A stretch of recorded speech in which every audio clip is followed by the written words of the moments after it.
I landed in Guangzhou right on Chinese New Year's Eve to see how the biggest holiday in China is celebrated. Temples full of people, streets full of food, and a giant drone show, and even a Harry Potter Starbucks. Let me show you what Spring Festival in southern China really looks like. Hi everyone, my name is Valerie. I teach Chinese online, sometimes work as an interpreter, and travel around China about 3 or 4 times a year to make content. I also help people to plan their trips in China. This year I decided to do something special. I landed in Guangzhou right on Chinese New Year's Eve, Chúxī, to see how people celebrate Spring Festival, Chūnjié, in the south of China.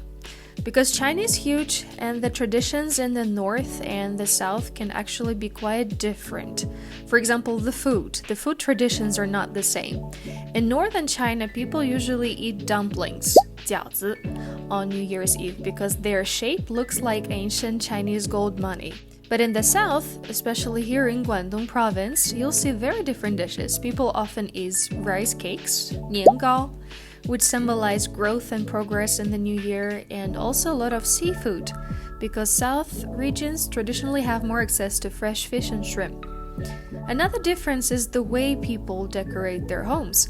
In northern China, it's very common to put up red paper couplets, 春联, on the doors and hang big red lanterns. Of course, you can also see these in the south, but here you'll notice something extra. Lots of colorful windmills, fēngchē, spinning everywhere during the Spring Festival. In Cantonese culture, windmills symbolize turning luck and prosperity for the new year. They're often decorated with the god of wealth, Cáishén, because people believe the windmills bring good luck and money in the new year. And since this year is the year of the horse, 马年, you will also see horses literally everywhere in the decorations. And sometimes even horses' butts. Yes, really. Because there is also a funny Chinese expression, 拍马屁, which literally means to pat the horse's butt. Today it means to flatter someone, but during the year of the horse, people joke that patting the horse can bring good luck and wealth. The celebration atmosphere here in the south and the north is also a little different. Northern celebrations are often associated with fireworks, dumplings, and family gatherings at home. In the south, especially in cities like Guangzhou, people also like to visit flower markets, 花市, before the new year. These markets are full of lucky plants that people buy to decorate their homes. During Spring Festival, cities in China feel very different. In the city center, everything is lively and crowded. People come out to celebrate, visit temples, and enjoy holiday markets.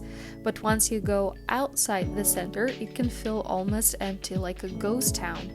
Many small shops close for more than a week because people go back to their hometowns for family reunions.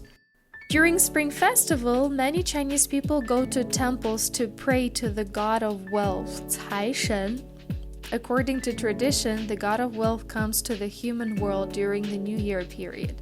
So people pray for good business, success, and financial luck in the coming year.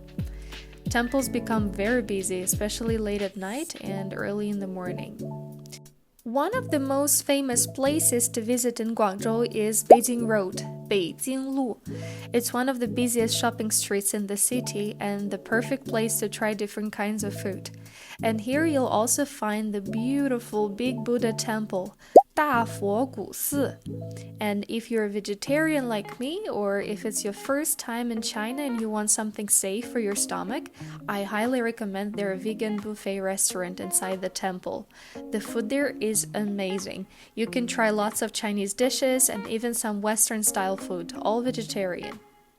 Another tip, visit the temple twice. Come during the day to see the architecture and then come back in the evening when the lights turn on. At night, the temple looks magical, and you'll also see many local photographers with their professional cameras, and they can help you take some really great shots. Another reason we came to Guangzhou during Chinese New Year was to see a drone light show. We'd never seen one before. But we forgot one small detail. China has 1.4 billion people, and apparently everyone wanted to watch the drone show. Many of the parks with the best views require pre-booking tickets, and if you don't reserve in advance, you might not get in. So in the end, we watched the show from behind a bridge, together with a huge crowd of people. Guangzhou is quite a modern city, but if you want to see something more traditional, I recommend visiting Yongqing Fang. The entrance is free, and it's a beautiful historic area with restored Cantonese architecture, small shops, cafes, and cultural spaces. It's a great place to walk around and see another side of the city. Another interesting place is Shamian. This area used to be a foreign concession during the 19th century, so the architecture here is very European. You'll see old colonial buildings, churches, and tree-lined streets. Chinese visitors actually love coming here to take photos because the buildings feel very Western. And if you are a Harry Potter fan, you'll find a Harry Potter-themed Starbucks here. Just don't expect a peaceful coffee break. It's usually very crowded because everyone wants to see it.